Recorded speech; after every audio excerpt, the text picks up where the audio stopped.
Episode 19 of the Roommates Podcast is now underway. Yay. Let's get this thing started. Two quick announcements. One, we started the board after last episode when we joked about it. Was that in it? I don't remember. It was still in there. Actually, was it? I don't remember if I cut it out. If I don't it was remember. after when we cut or not. But we made a joke. If it made the episode, it made the episode. We made a joke that we're going to start a counter of how many episodes I can go without dropping an F-bomb. So The counter's at 0 because last episode I did drop one. This counter will be at 1 if I make it through today's episode. It's the running joke now because he cusses a lot, and I drew a little F-bomb. I think it looks good. So that's our joke now. Secondly, we are going on Easter break on Thursday for both of us, and we'll be both gone on Sunday when we would put out our college episode. So we're going to do a big episode again where we combine both pro and college and make it easy and fun. So if it's a longer episode, that's why. Which means we'll have more to talk about because, what will that be? Elite 8 will be what we're kind of talking about at that point. We'll be Final Four time. We'll be Final Four. That's right. Because Saturday and Sunday is when Elite 8 goes underway. So we will have Final Four to talk about that day, which is even more exciting. And we'll talk about MLB, the UFL. Yeah, because UFL starts, what, this week? Yeah, 30th. Bob Stoops, Arlington Renegades, coming for the championship. All right. Let's talk about not NFL. Wow. NBA, since that's what we've got listed at the top here. I know you put this on here kind of joking about the Celtics blowing a 30-point lead to the DeJounte Murray-led Hawks. But in all realness, Boston is the first team to clinch a spot in the playoffs, which is kind of big. I mean, you clinch a spot in the playoffs, and the very next game you blow a 30-point lead to barely a play-in team who doesn't have their star point guard right now. I don't know. I think it won't be long before we start seeing the top teams in the West, but with the top teams in the West, it's just harder because of how close everything is. It's harder to clinch a playoff spot when there's only like 10 games that separate everybody. But we'll probably see the Thunder clinch pretty soon. We'll probably see the Nuggets. We'll probably see the Timberwolves all in the next week, I would say, clinch a playoff spot. That'd be my guess at least. That sounds about right. But yeah, I just saw it on Instagram and I laughed because it's kind of true for Boston. I feel like they choke real easily in the playoffs.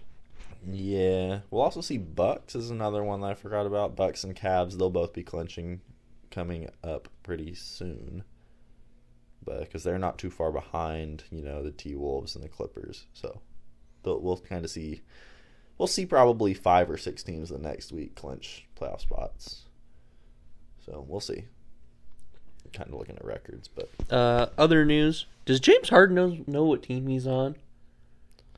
You're gonna have to fill me in on this situation. So I did not see this. He was dribbling around, passed it out to Kawhi, and as Kawhi was taking I know what you're talking about now. Yep, Kawhi took a wide open three, and Harden decided to block it, and Kawhi missed.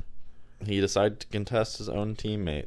Yeah, I would understand if he did it as a joke, but because it was a close game, it's confusing. Yeah, but hey.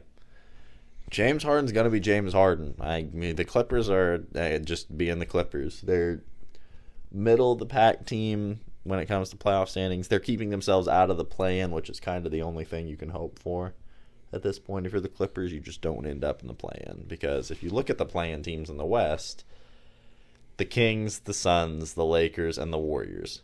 Not an easy 4 teams that are going to be playing each other in the play-in. So you don't want to drop below, especially since you're only 2 games or 2.5 games ahead of the Kings and the Suns, who have all the talent to catch up in a short amount of time. So we'll see. Kind of, I think on that same note, if you were looking at the standings, who is the biggest surprise for you this year that has made it where they've made it? There's Eastern. Who's your biggest surprise Eastern Conference team? The Orlando Magic. Yeah. I just feel like they've been a down franchise the last few years. They've had one nationally televised game, which kind of tells you how good the NBA thought they were going to be this year. Yeah. The NBA didn't think they were going to be good. That's kind of crazy to me, is like, especially the Knicks, too, because the Knicks have played way better than that we all thought they were going to be. Yeah. Now, granted, they've kind of cooled off, but we did not think they were going to be, a plus 4.3 point differential team who is won 43 games and only lost 28. I thought they would be kind of where the Bulls are right now, like 34 and 38, kind of pushing the play-in kind of thing. And probably the other biggest surprise is the Miami Heat and the 76ers. Now, granted, 76ers did lose MVP candidate Joel Embiid, so they lost the entirety of their offense since they don't have Harden anymore. That makes sense that they would be down this far. The Heat have not lost anybody. It is still the Miami Heat that made the finals run, roughly the same Miami Heat team that made the finals run a few years ago. Yeah. So, we'll see, but then again, playoff Jimmy is a different Jimmy Butler, so we'll see. And then Western Conference, I think it's pretty obvious who the surprise two are for me. I'd say it's the guy sitting at number 3 there, the Minnesota Timberwolves. I mean, Yeah. when was the last time they were good? It's been a while. My two were the Timberwolves and the Pelicans, because I did not realize until I looked at this chart that the Pelicans were the 5th best team in the West. Yeah. Because they've just been doing it so quietly. They're just quietly performing better than the Kings and the Suns and the Sixers. Or, not Sixers. That's Eastern Conference. The Lakers and the Warriors and the Mavericks. You don't hear about them being talked about as better than those 5 teams. But record-wise, they are. They're playing better. They've got one of the highest point differentials outside of like your Timberwolves and your Thunder. Like they've got a 5.2 point differential, which is the highest positive point differential outside behind only the Celtics, who have clinched playoffs, the Thunder, who have 50 wins, and the Timberwolves, who have 49 wins. That's the only people they have a better or a worse points differential than. Which you don't think that should be what you're thinking about, especially since we haven't. I mean, I don't know how many games Zion has actually been able to play this year. I haven't looked. But actually, while I'm on here, let's see. How many games has Zion missed this season? Zion has only missed... They've played 72 games because Val hasn't missed a game. He's missed 11, which isn't terrible. He's averaging 22. That's nasty. Yeah, they're going to be a team that I think is finally able to pull it through because they've got majority of the team is healthy for once, which is always nice when you're a team like the Pelicans who's got the talent, just doesn't have the health all the time. So, what's next? Also, speaking of the Warriors, did you hear apparently Steve Kerr and Draymond had to be pulled back from each other? This is Draymond. How much are we actually surprised? Not a lot, but it's a little surprising because that's their coach. And I feel like if there's one guy you don't get in a fight with, it's a coach. That's fair. If there's one person you don't throw hands with, it's your head coach. But this is also Draymond Green we're talking about. True. Like, if he played football, I think he would be where A. Antonio Brown is. So, like... Maybe. I just don't know if the mental capacity's there. And I mean, dude is smart when it comes to the NBA. Like, he knows his stuff. If you've ever listened to him call out plays or things where he's running offense, he is smart enough to run an NBA offense. Just the off the court stuff is the biggest negative I see, and we'll see how much that affects that Warriors team come playoffs too. Because now you're talking about one of your best playmakers when it comes to getting Steph open, because Steph is so good off the ball as he is on the ball. Now you're talking about one of your best playmakers is now at odds with your coach. See how it affects them come playoff time. Because if they make playoffs, they still are in it. They're the last team in the play-in. So they'll have to go through the play-in tournament if the season was then now. But there's only 10 games left. So they're probably going to have that secured pretty soon. But who else is kind of fighting them for that play-in spot? The Rockets are there. I take it back. They may not have it fully secured. Because the Rockets are 9-1 in their last 10 games, and Jalen Green, since having a kid, is playing on a different level, averaging like 30-something a game in the last 10, which is just absurd for Jalen Green. Yeah. But, hey, that's not something I would have expected for the Rockets to be one game back from the Warriors at this point. Yeah. Other news, the U.S. men's national team wins the UEFA Nations League after Mexico's fans were yelling from the crowd. I don't know. You probably didn't hear about this, did you? No, but I saw the jokes on TikTok about what they were calling the U.S. national team. Yeah, they're saying a word in Spanish that I don't think we can repeat on here. See. Ah. They probably people heard that. Well, technically it was punto. Because it's male team. Mm-hmm. Yeah, makes sense. But yeah, they were yelling that, and the rule is if any type of words like that come from the crowd, then they take a break for like 30 minutes, like 10 minutes, I think is what it is. It happened last year when the two teams played. It's a big rivalry in National League Soccer between the U.S. and Mexico. Don't say it. I hear you laughing over there. Oh, no, that was me just... I don't know what that was. It sounded like you were trying to hold back a laugh. No, it's me trying to hold back a cough. Okay. So, yeah. But I have a joke to tell you after this. So. I think I know where it's going. Okay, good. You know where my brain's at. You heard my jokes in the training room today. Yeah, I did. NFL. Coaches' meetings are going on. The biggest news, no more hip drop tackle. How do you feel about that as a receiver? Because you kind of have to deal with this. I think that from a safety standpoint, it makes sense.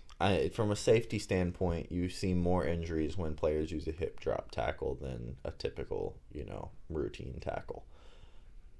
As a former safety, I think it's a bunch of crap because now you're telling these defensive guys that if they're in even a slight disadvantage, they're not allowed to tackle a certain way, which I think is crap because you're basically giving the offense free reign to do whatever they want. They don't have restrictions like that. And I understand, targeting rules exist and things like that. But I think the if you're going to ban the hip drop tackle, there's got to be a sort of penalty placed against the offense in this situation. Because now, you know how offensive guys, especially receivers, are really good at drawing penalties. Mm-hmm. There have been drills that I've been put through at camps where it has been teaching you how to draw pass interference calls. It's what we do. We learn how to manipulate the rule book. Now you're telling the offensive guys if you can cause a defender to hip drop tackle you, it's a 15-yard penalty tacked on to the end of the run. So if a receiver or a running back is getting chased down or a quarterback is getting chased down, they can try to manipulate the defender into a hip drop tackle and then get another 15 yards if they didn't think they were going to get those 15 yards themselves.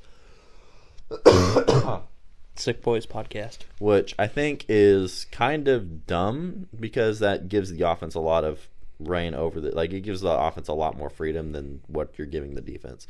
But I think when it comes to safety, I think it's a pretty good idea safety-wise.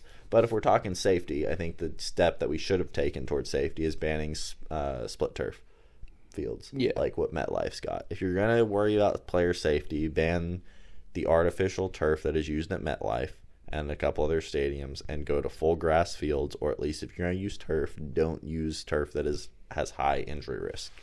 Yeah, I think I get it from safety perspective, but coming from a defensive perspective, I think it's just kind of raising the question of how am I supposed to do my job? Exactly. How am I supposed to tackle? You won't let me tackle. You saw the outrage from the linebackers and safeties and things like that. It's how am I supposed to tackle high?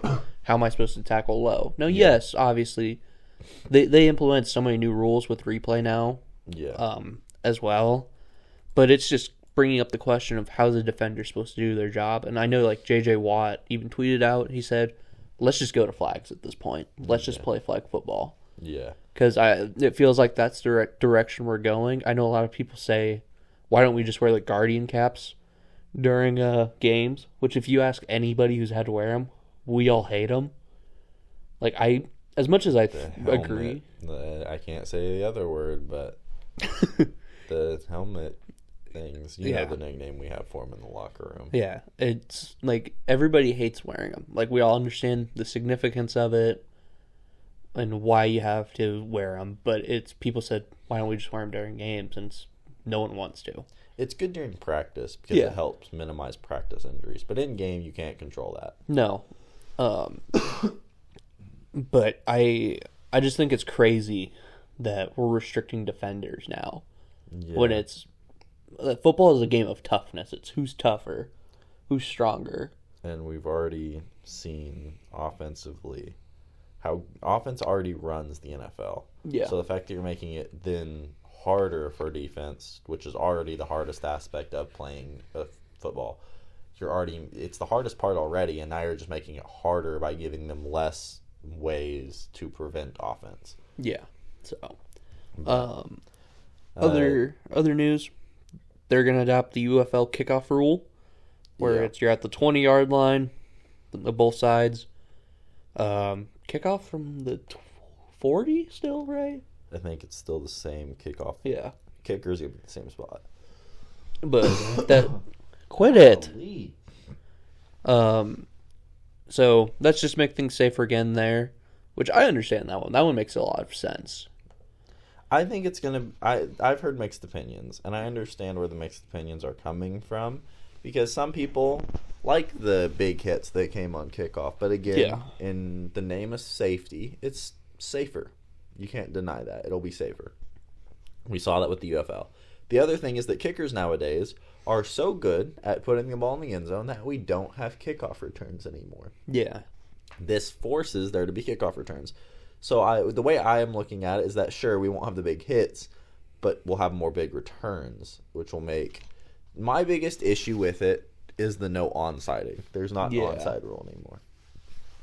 Or if you're going to onside kick, now you have to declare that you're going to be kicking an onside kick, which completely diminishes the idea of an onside kick. There's no reason to do it anymore, which I think onsides were fun to be constantly. Like in close games, you're always like, well, is the team going to onside? Or are they going to try to play defense? I think now you're looking at a situation where it's not nearly as fun to watch it. But, I mean, I know we were also joking with I was joking with the cost, and then when this first got announced, and we were saying that teams like 7th and 8th grade teams are going to start teaching their middle linebackers how to kick now. Mm-hmm. And then you're going to have these kickers who are going to be like 6'4", 235, 245, who are ex-middle linebackers who are just going to be able to run down the field and blow up the returner if he gets past anybody. And it's just going to be hilarious to watch. Yeah. So. Yeah, I think that was just going to be a little interesting to see. I mean, we saw it worked in the UFL last year, but now we'll have to see what it looks like with the NFL top tier athletes that are in the NFL. I think I forgot who was talking. Was like, if it was Isaac Rizak, we were talking the other day at dinner. We are like, they might put it in college too, if it works. Painful to learn. Yeah. The other joke with no onside kicks is I saw someone on Twitter post a picture of Scott Frost and sit with him like joke laughing with the no onside kicks because that's what he loved to do randomly. I don't think you ever saw against Northwestern Ireland when they played. Third quarter, up.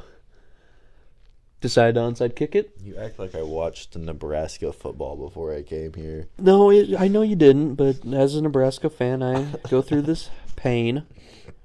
I had better football to watch called OU football. Other news, Damian Harris retires from the Bills. Congrats. He played for a while. That's crazy to me. He's retiring. Yeah. Considering it feels like he was just drafted not too long ago. Something about being a Patriots running back forces you to retire super early, apparently. Because Damian Harris is not the first ex-Patriot running back to retire super early. Yeah. So, that's strange to me that he retires this early, but we'll see. Yeah. Baseball. Opening day. Tomorrow, right? Yep. Reigning World Series champs start the season against the Cubs. I think you're going down. I highly doubt it. Probably not. The Cubs are terrible, man. Yeah. But the Shohei situation is getting weird. Yeah. What are you doing right now? Just clicking buttons. Are you bored? Like a little bit. Well, no, talk. Talk, man. Talk. I have ADHD. This is me fidgeting. Well, do you want me to bring back my fidget spinner for you? No, I have one at home. You want to go fidget spin? Have you ever seen the fidget cubes? Yeah. I had one of those in class. You want a fidget cube? We can go get you a fidget cube if you want. No, I want Taco Bell. Dude, just let's finish this and then we can go get Taco Bell. Taco Bell! Or Taco John's. I just want Mexican food. mean, I have sent you like 4 Instagram reels of Tacos. Mexican food. The tacos Pay Instagram up. reels you've sent me has made me hungry for tacos. What have burritos. What have I said in all those? You're trying to get me. I'm not that dumb. I may have been born yesterday, but I wasn't born late yesterday. I was born early yesterday. Okay. So yeah, Shohei's situation is getting weird. He had a press conference and didn't talk to the media afterwards. That was, I mean, he doesn't have an interpreter anymore. No, he He's pays. having to get a new interpreter. Yeah. Trevor Bauer. We talked about him last time. We talked about Pro. Signed a short contract with the Diablo Rojos to play the Yankees. Yep. A few game stint with some against some teams. He went 3 innings pitched, 4 hits, no runs. So went off. 3 strikeouts. Yep. And then Robinson Cano went off in the same game with Bauer. And everyone was kind of surprised to see Robinson Cano go off against his old team.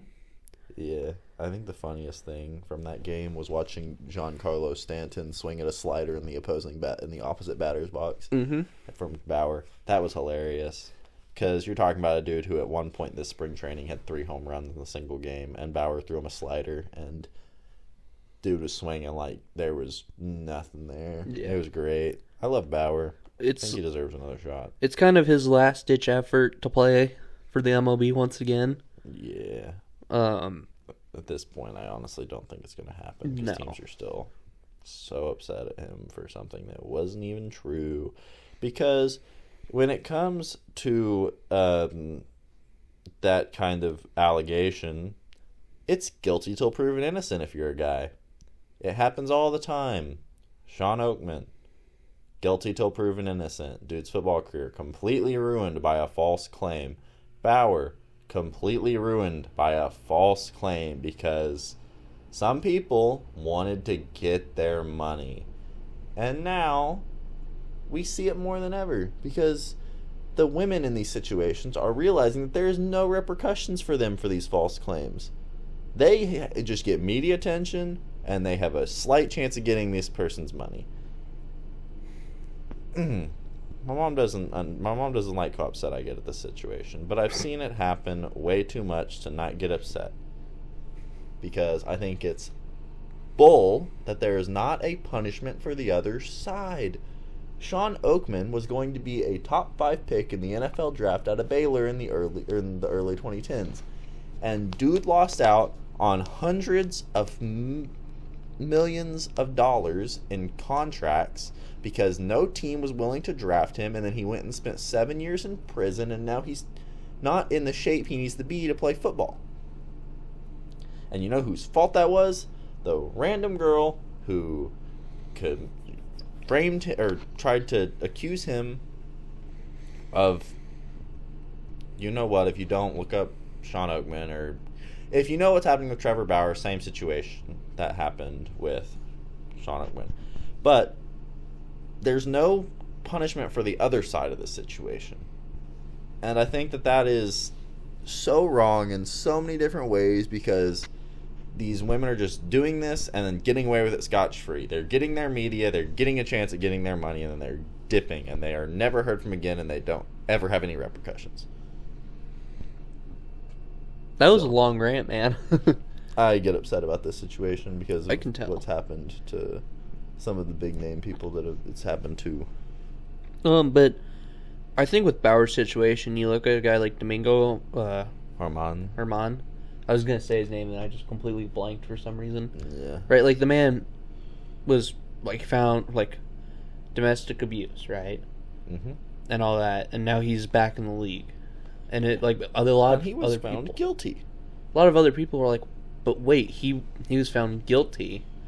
Why is he getting a pass, essentially a free pass, compared to Trevor Bauer, which it's just crazy, I think, for Bauer's situation of, yeah, he's a controversial figure in the baseball world. Yes, he's had run-ins with Rob Manfred. Who hasn't, really? Yeah. So, it just brings up the question of when is it going to be his time? When is he going to get his shot? And I feel like he's proven it, Because, like, we mentioned he went to Japan, superstar. Played in these few games with the travel ball squad from Japan, lights out. That's who it was. Yeah. Played out with the Rojas, lights out. Yeah, there's also like guys like Marcelo Zuna who beat the living out of their wives and still has a contract for the Atlanta Braves. He was found guilty twice and then was arrested for a DUI. And you know who still has a professional contract? Marcelo Zuna does. You know who doesn't have a professional contract? Trevor Bauer. You know who was innocent in everything he did? Trevor Bauer. It's upsetting. I feel like this took a dark turn all of a sudden. This took a turn towards me ranting about the constant unfairness of our society towards male athletes. So. But I think it's a wild situation, so I don't know. We'll see. Obviously, opening day soon, he can still be picked up. Yeah, really at any time. Agency market. I will be signing him to my team in MLB The Show when I get the game. He will be joining the rotation for whatever team I play for. That is if he's even in the game, because who knows, EA may have a shtick against him too, for goodness sakes. If not, I will be making him and then signing him to my team because he deserves a contract. What else did we have on the That was schedule? it. Wow. That felt like a short episode. It probably was, but I don't know. There's just also not a lot of... We'll have more once opening day starts, once NBA hits postseason. When we make that big episode, the NBA season will probably be over at that point, or at least we'll be in the final game. So make sure you have your awards. This is your time to do your research for end-of-season awards for NBA and who you think is going to win each one. Joel Embiid or Jokic. Is it because he's a fat white guy? Yes. He probably could come in and play left guard for us. No, that's my position. Or left tackle. Actually, he would be a better tackle because he's big. He's tall. He's a 6'11", dude. You don't see a lot of 6'11" guards. Chubbs will get it done. That's a good one. I get that joke because it was a joke made in the training room today. A lot happens in the training room. A lot of stuff that probably should never be discussed outside of the training room. Yep. So far, this 0 is going to be a 1 next episode. I haven't dropped one yet. We're going to literally finish this. And the last word you say is going to be it. No. After we've cut, then I will just let like a strand of them rip as we're walking to go get food. Anything else you have? No, that's all I got. Send us away here, buddy. Buddy boy. Buster. What's that F stand for? I ain't falling for it. Thank you guys so much for watching today's episode. If you enjoyed, leave a like, comment, subscribe, comment what you want us to talk about. I know we got to get a G-Pack rundown for Jabo when we do our Speaking next of that, college episode. Jabo, if you were watching again, we're going to collab with you when we do our G-Pack rundown. I don't know. Are we now? I was going to comment back to him, but I wanted to make sure you were okay with it, even though you're the big, you let the guests on. You think I would not be okay with having Jabo? Honestly, he'd dwarf both of us in size on this couch, but... Yeah, probably. We're going to have to sit in the chairs. We're going to have to get booster seats to sit on. Yeah. Force Jabo to sit on the actual couch, because freakishly big human being. Yes. But Jabo, you're going to come on with us. We're going to tell him when we see him next. Make sure he's okay with for it. you tomorrow morning. Yeah. So yeah, we're going to do that with Jabo. We're going to do a G-Pack rundown. Maybe when we're in spring ball, maybe next fall. Don't know yet. When do you think we should do that? What we should do is last episode before we go home, we should do a spring ball review and fall or like 2024 season outlook and have him on. That's a smart idea. We're going to do that then. So, last episode before summer break. We won't have the couch though. Not if we film it before the couch is That's gone. true. We'll just film it, and then the couch can be chopped to pieces and taken to your My cabin. cabin to burn. Yeah. Probably burn. I don't know yet. We'll see what a bunch of rednecks want to do with the couch. Hear me out. We're not. All you need I'm is a not below- 5-gallon no. tank of gasoline, Okay. a lighter, and a bunch of fireworks, and you have a great time on your hands. You put so much emphasis on that F. I was getting ready to write it down, I'll be honest. Just need 200 pounds of fireworks, and you're good. Just cover it in gasoline, light it on fire, and give it a military salute as you watch everything go up in flames. Okay. We also don't know what Brody did on this couch before he left, so we probably do need to get rid of it. I didn't even think about that, man. Oh, I've slept on this couch more than you have. Trust me, it's gone through my brain every time I've slept on this couch. Why do you think I sleep with a hoodie and sweats on every time I sleep on this couch? Yeah, that's I fair. don't sleep on this couch in shorts and t-shirts anymore. Yeah, that's fair. That's why I'm wearing pants under 2 layers of jackets right now. It's also cold out, dude. That's fair. I'm shivering. All right, yeah. So we will see you all next Wednesday Yeah. when we cover college and pro. So yeah, thank you. We'll see you then. Have a great Easter. Goodbye.